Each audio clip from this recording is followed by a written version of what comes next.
Hey guys, what's up? So, nagpitas ako ng mga ipil-ipil. Ayan, ibibigay ito sa mga baboy natin. Ayan, sa mga native tsaka sa mga hyper natin. So, pinapakain ko ng ganito yung baboy. Yung ipil-ipil na ganito. Actually, ito is organic na pang purga sa kanila. So, kahit pa paano na makakatulong to sa mga alaga natin baboy. Ayan, kasi baka next week purgayin ko na naman sila. Ayan. So ngayon, punta ako sa farm ngayong hapon. So papakain ko sa kanila to. So let's G!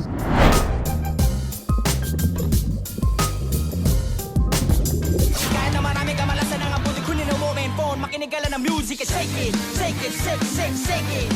Let's go! So guys, nandito na ako ngayon sa farm. Ayan. So may bagong, ano dito, napwes na dito yung baboy ni Tita Beng. Ayan, inahin niya. Ayan.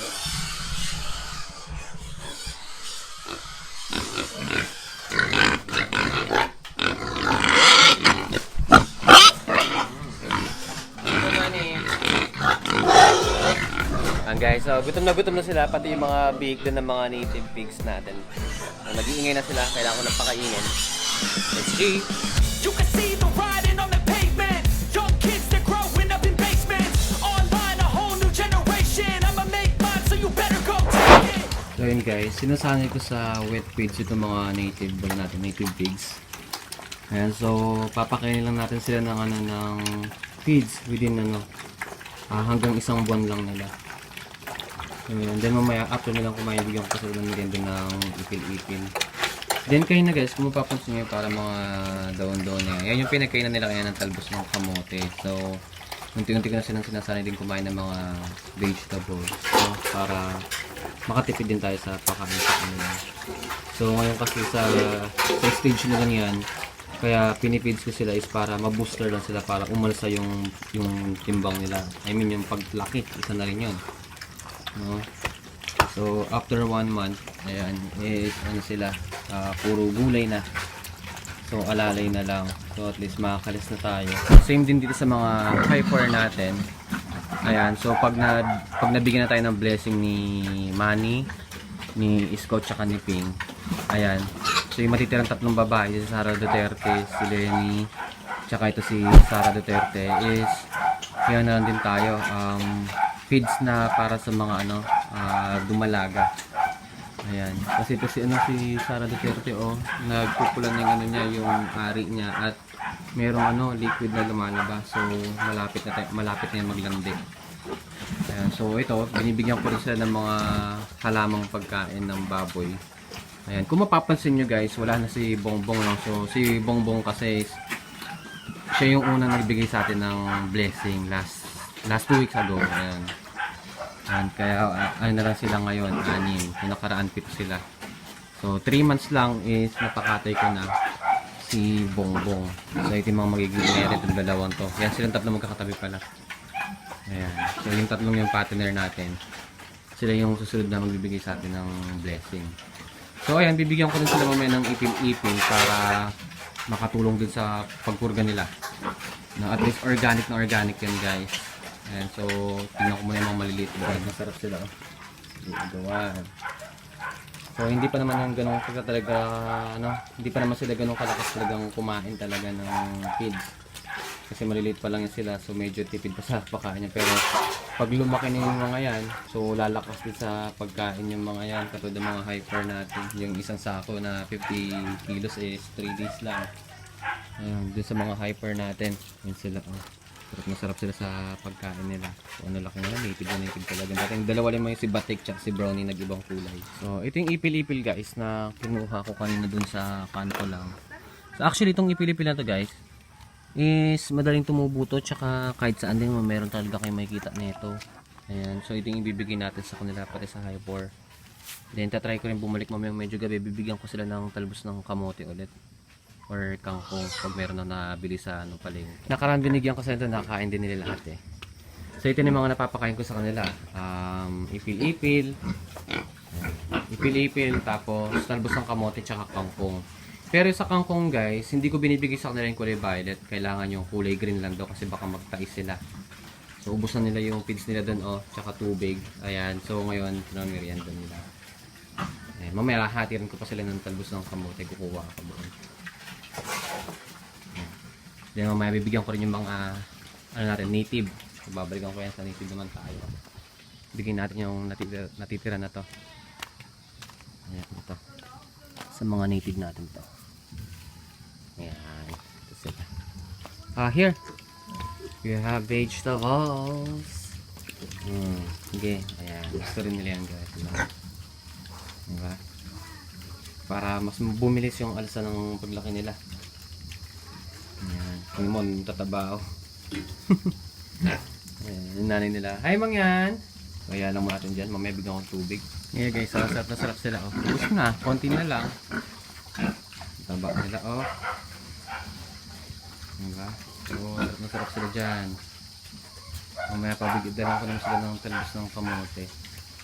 So, medyo makakatulong yan para medyo ma-diet yung mga inahin nating babae. So, sunod oh. Kaya sinasanay ko na sila sa vegetable. Ayan. Taba nila oh. So, siguro before matapos yung month na to, August, is every Friday guys is magpa-order na tayo ulit ng baboy per kilo. Ayan. Sila, lalaki na nila. So 4 months sila sa sa August 20. Yung suso ni Lenny medyo buhay-buhay talaga. Magandang inahin to. Tsaka yun si Clarita. Then ang unang naglalandi itong si si Sara, si Sara Duterte. Hi Clarita. Si Clarita guys, ang laki niya oh. So tingnan natin yung mga maliliit na nakain din nila yung ipil-ipil. Nabawasan na. Gusto niyan guys. Yung baboy kasi mapa high foreman or native, may mga purong lahi. Is mahilig talaga magmut-mut yan. So next time hihingin tayo ng mga gulay-gulay para ipakain sa kanila. Ayan. Ayos din oh. Then ang laki na ng itlog nila oh. Next week talaga kailangan ko na silang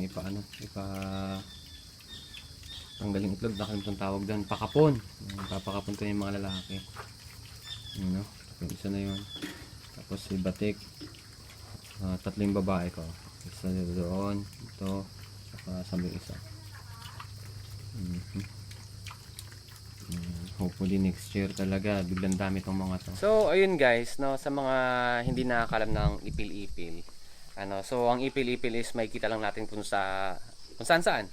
Ayan, sa mga kanto or sa mga space na marami mga tumutubong mga iba-ibang halaman. May kita niyan parang siya ng malunggay.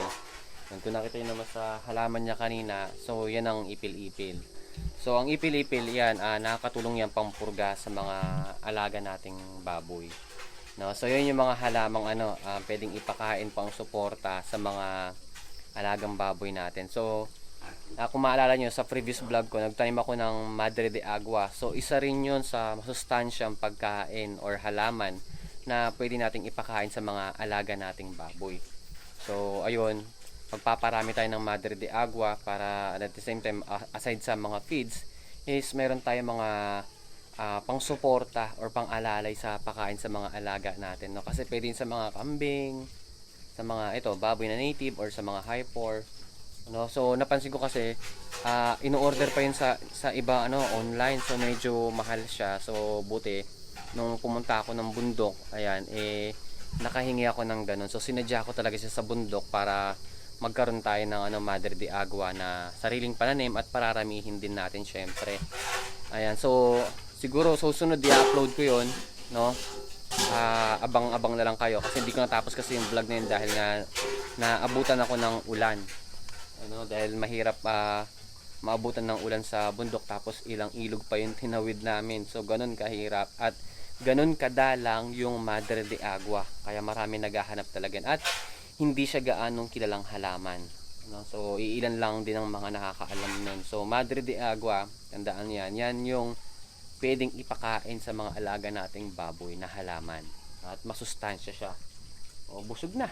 You see that guys? Ayun guys, so I think hanggang dito na itong vlog na to. Ayan, in-update ko lang kayo.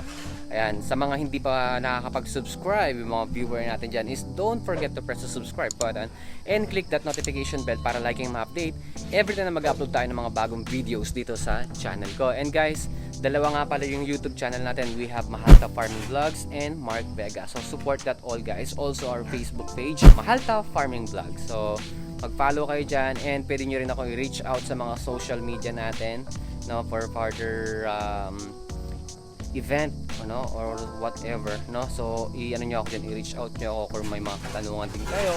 Ayan, so guys, hanggang dito na lang. See you on my next vlog. Bye!